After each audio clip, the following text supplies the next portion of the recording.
acara ini sangat bagus. Kenapa? Karena memang kalau diaspora terutama, kan warga negara kita yang berada di luar negeri, yang juga punya keahlian yang bermacam-macam, dan juga sebenarnya berkarya di negeri orang, dan sebenarnya juga punya potensi yang luar biasa. Nah, dengan adanya acara seperti ini, ya bisa tukar-menukar informasi, terutama ya juga disampaikan oleh tokoh-tokoh bangsa, bagaimana kondisi nyata di bangsa kita ini. Saya kira kan tadi kekuatan keluar yang makin besar, dia melakukan relationship lah gitu kan, hubungan-hubungan luar negeri, bahkan juga melakukan upaya-upaya internasional terhadap permasalahan dalam negeri, ya termasuk juga membawa kasus-kasus yang ada di dalam negeri, termasuk pelanggaran hak asasi manusia, itu ke forum-forum internasional. Kelompok diaspora ini punya posisi yang strategis untuk itu.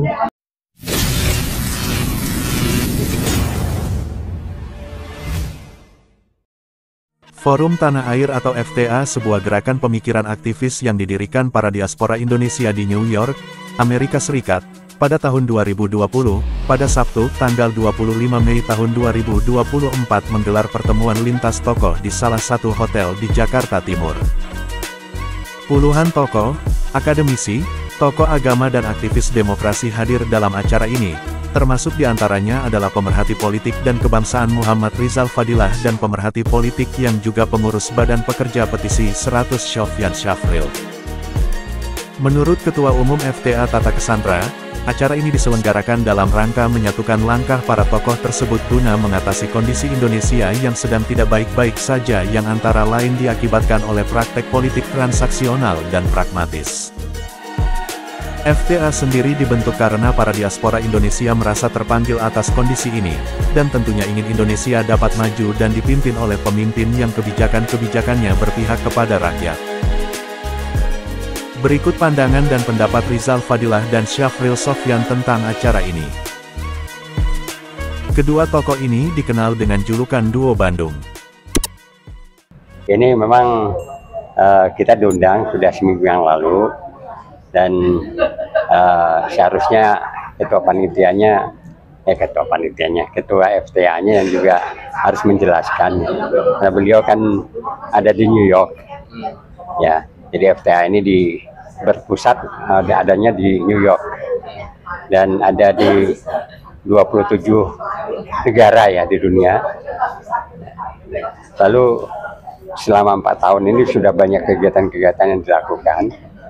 Pada hari ini kan halal bihalal yang dilakukan. Ya, saya, Pak Rizal juga ikut diundang dalam acara halal bihalal ini.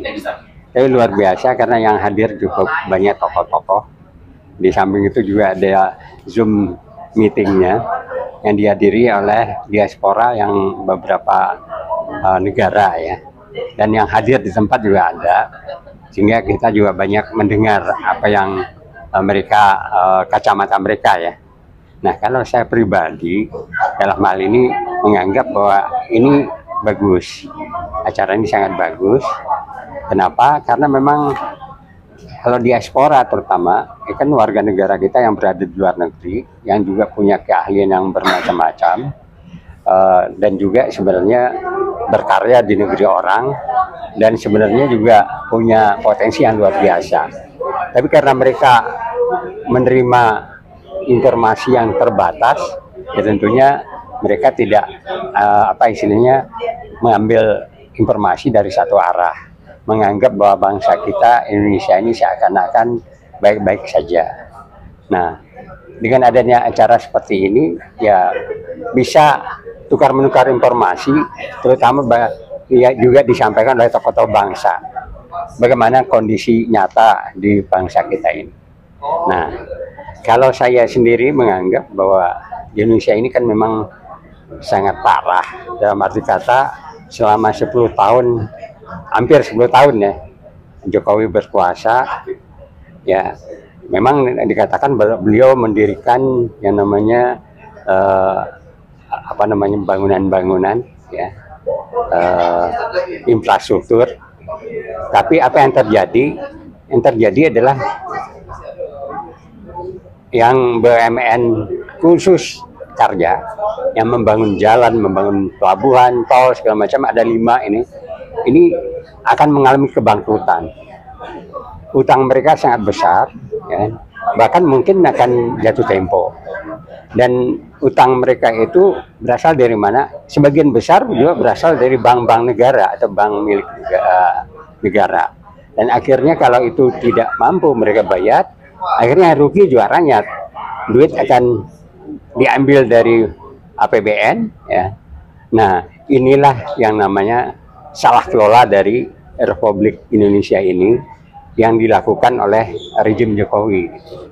Nah, ini kan tidak disadari atau tidak diketahui oleh masyarakat banyak. Jadi forum seperti ini saya menganggap penting untuk edukasi baik terhadap teman-teman kita, ya, yang ada di luar negeri, warga negara yang punya potensi itu, baik juga buat bangsa kita yang bisa dikembangkan juga oleh para YouTuber dan yang lain atau media-media lain lah, gitu. Bahwa ini benar-benar salah kelola, dalam arti kata kita bisa jatuh ke pelukan, sudah jatuh sebenarnya kepada asing, terutama rakyat Cina, Republik Rakyat Cina.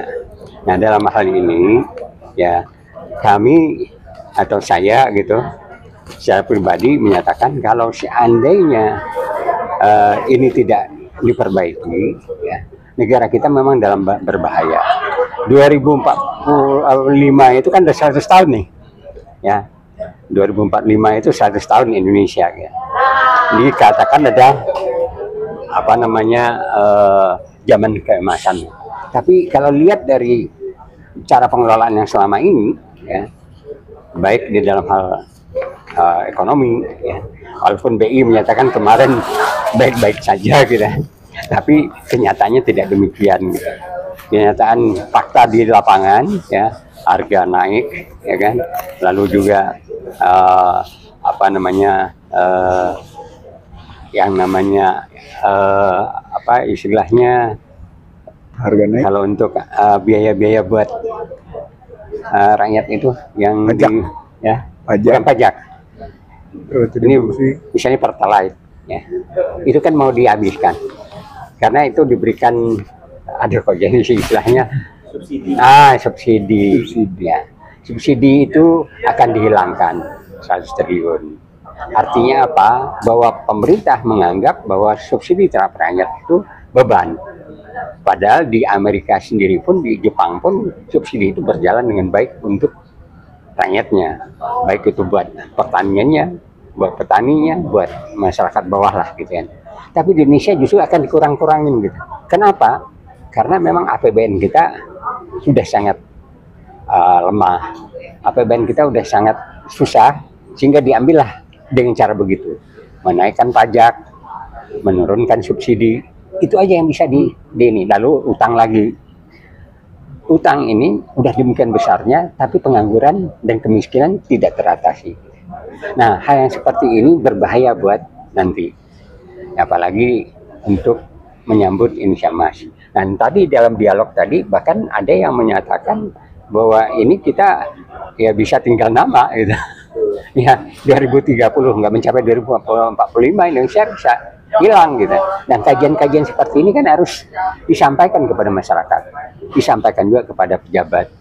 Di mana pejabat kita kalau dilihat juga dari ini tuh banyak sekali pejabat kita makan suap, ya. Ya itu sebabnya bangsa-bangsa asing RRC itu bisa merajalela di sini karena memang mereka bisa menyuap, gitu.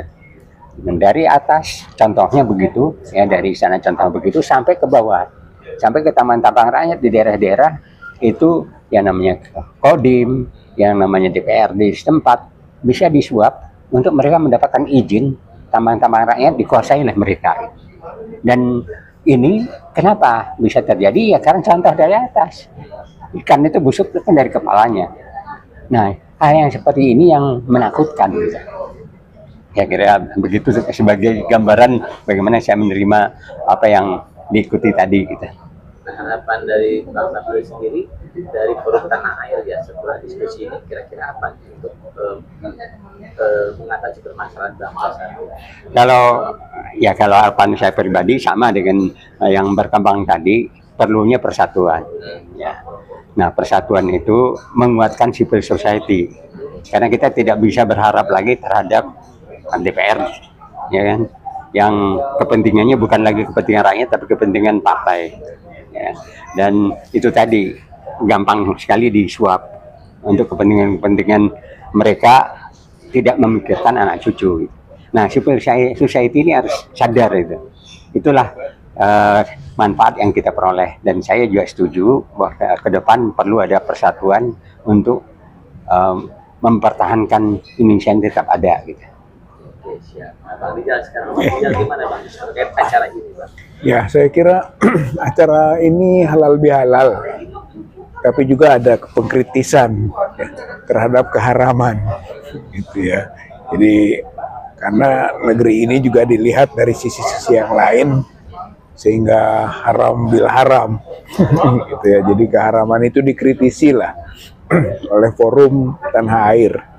Nah, Forum Tanah Air ini sangat strategis karena dia ada di 21 negara, gitu kan, dari Amerika, Kanada, Inggris, Jerman, Prancis sampai ke negara ASEAN dan juga di negara Afrika. Saya kira Forum Tanah Air sebagai kelompok diaspora, ya, rakyat Indonesia yang berada di mana-mana, strategis itu, gitu, untuk membangun juga kekuatan di tanah air, gitu, dari kecintaan kelompok diaspora ini, gitu ya, yang disebutan Forum Tanah Air, gitu kan.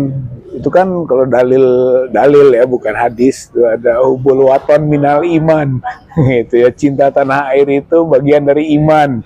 Saya kira keyakinan keimanan itu yang mendorong mereka mencintai tanah airnya. Tapi implikasinya ke dalam adalah singgungan yang saya sebut bangkitnya Forum Air Tanah, gitu.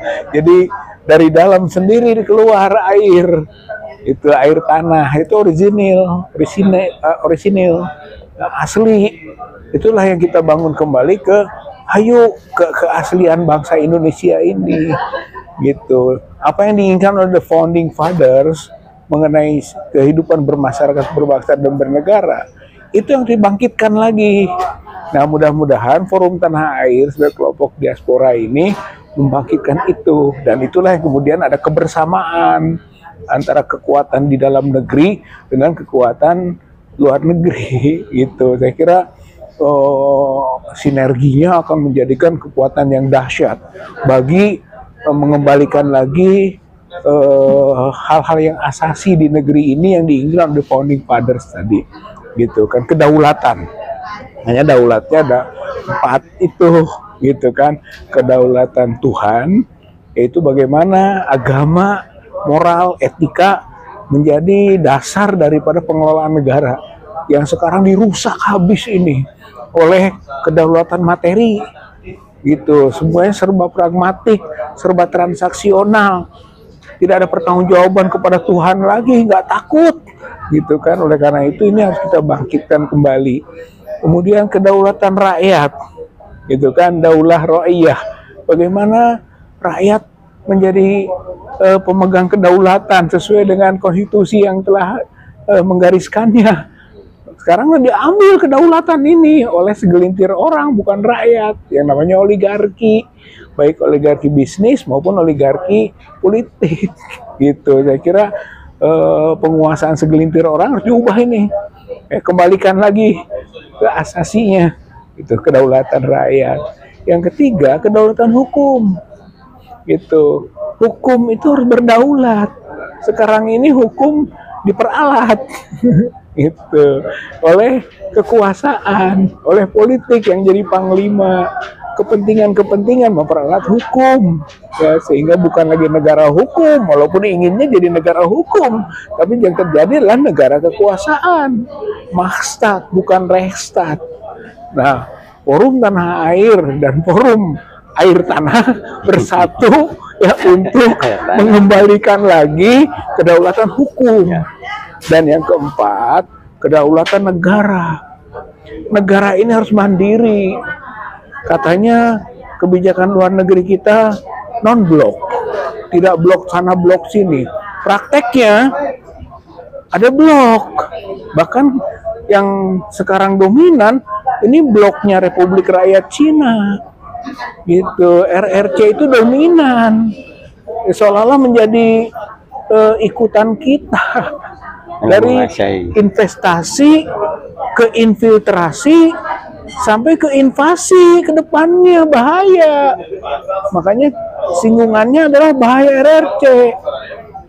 Kenapa kita harus menghindari kalimat Cina? Gitu kan, diganti dengan Tiongkok. Padahal People Republic of China, dia sendiri menyebut seperti itu, Cina.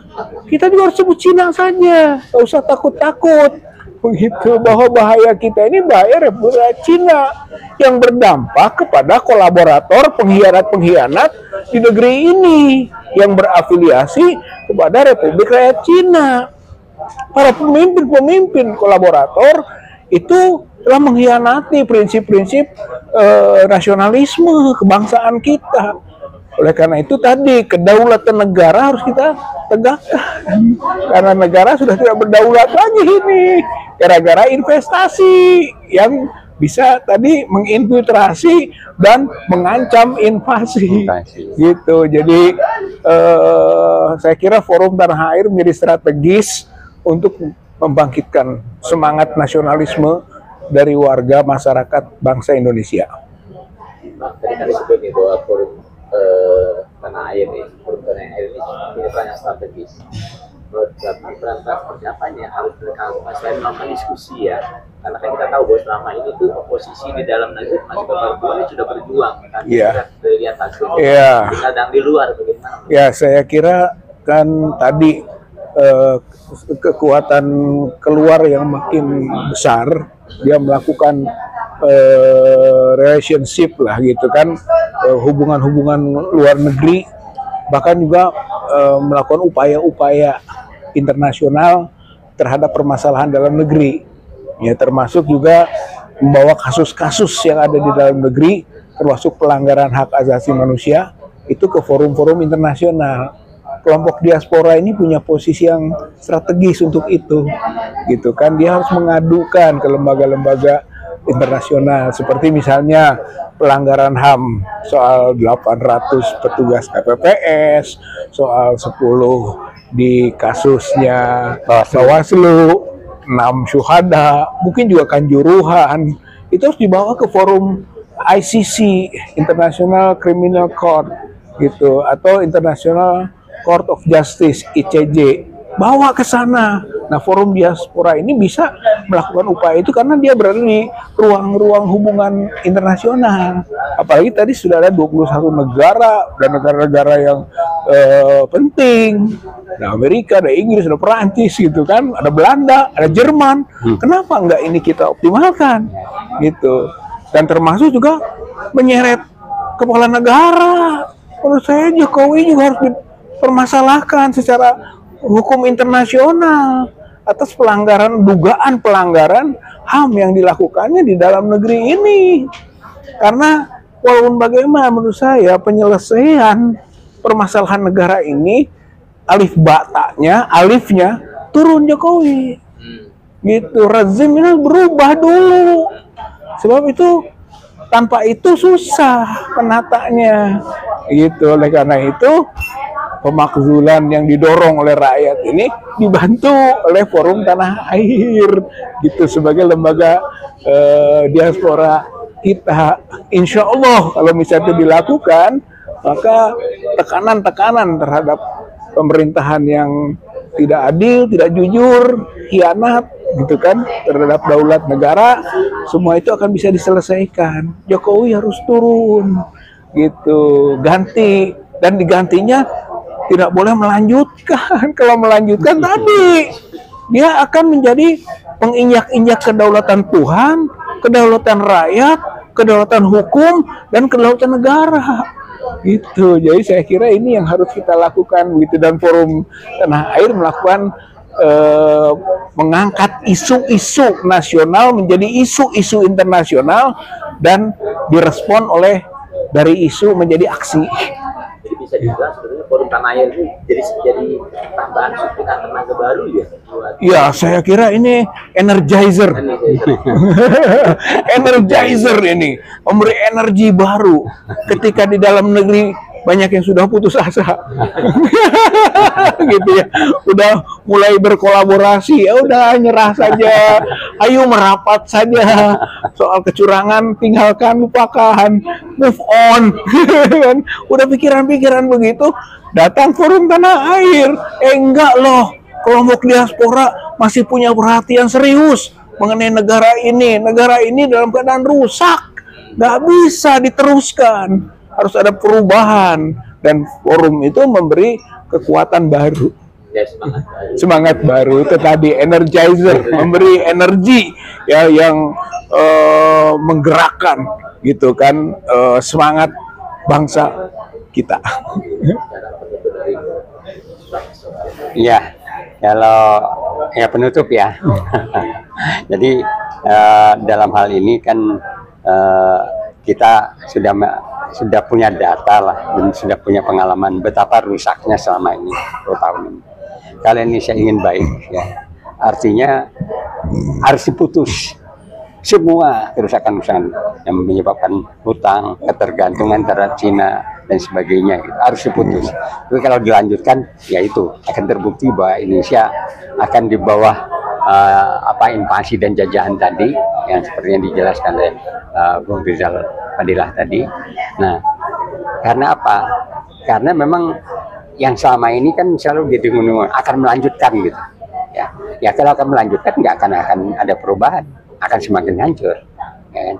Untuk itu civil society, ya masyarakat, diantaranya ada diaspora, diantaranya ada mahasiswa, buruh dan sebagainya, dia harus memberikan suatu jalan keluar untuk bersatu, untuk melakukan perubahan. Yang tidak bisa pemimpin menyatakan ikut sajalah, dan ya kalau ikutnya menghancurkan ke jurang-jurang, masa kita mau ikut? Ya nggak bisa dong. Bisa-bisa kita terjun semua gitu. Ya jadi dalam hal ini untuk penutup ya saya cuma ingin menghimbaukan, mari kita dengan kesadaran penuh untuk bersatu, civil society yang di dalam ini ada buruh, purnawirawan, ya guru, nelayan dan sebagainya, mari bersatu.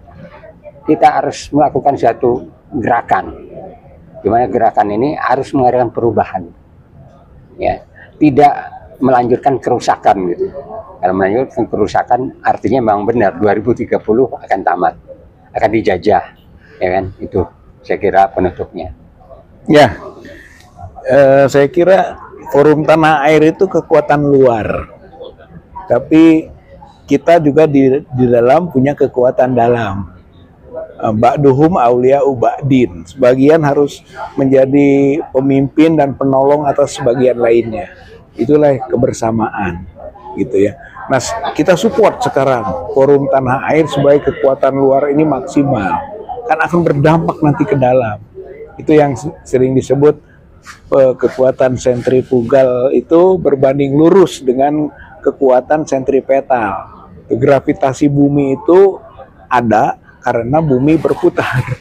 Kalau buminya diam, nggak ada gravitasi.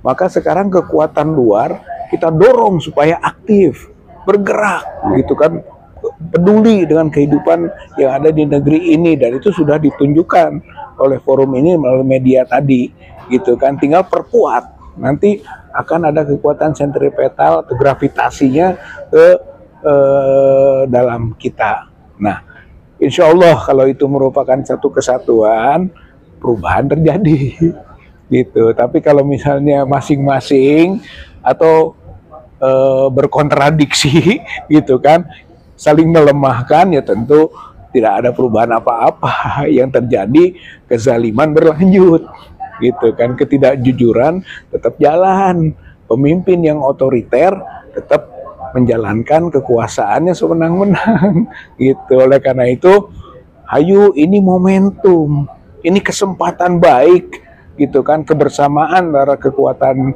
dalam dengan kekuatan luar untuk melakukan perubahan atas sistem yang semakin hancur ini gitu. Kita bangun kembali gitu kan, supaya semakin sejuk air kehidupan bersama kita, air tanah gitu ya, yang merembes dan memancar terus gitu kan, bahkan akhirnya menyinari dunia dan menyuburkan. Dan Islam itu rahmatan lil alamin. Mayoritas kita umat Islam, tanpa menafikan umat lain, tapi umat Islam harus banyak berbuat. Dan sebagai satu ajaran yang rahmatan lil alamin, yang harus mendunia. Jadi forum tanah air itu adalah bagian yang terpisahkan dari upaya kita memperluas area perjuangan ini gitu sampai ke tingkat dunia tadi gitu. Oke, terima kasih.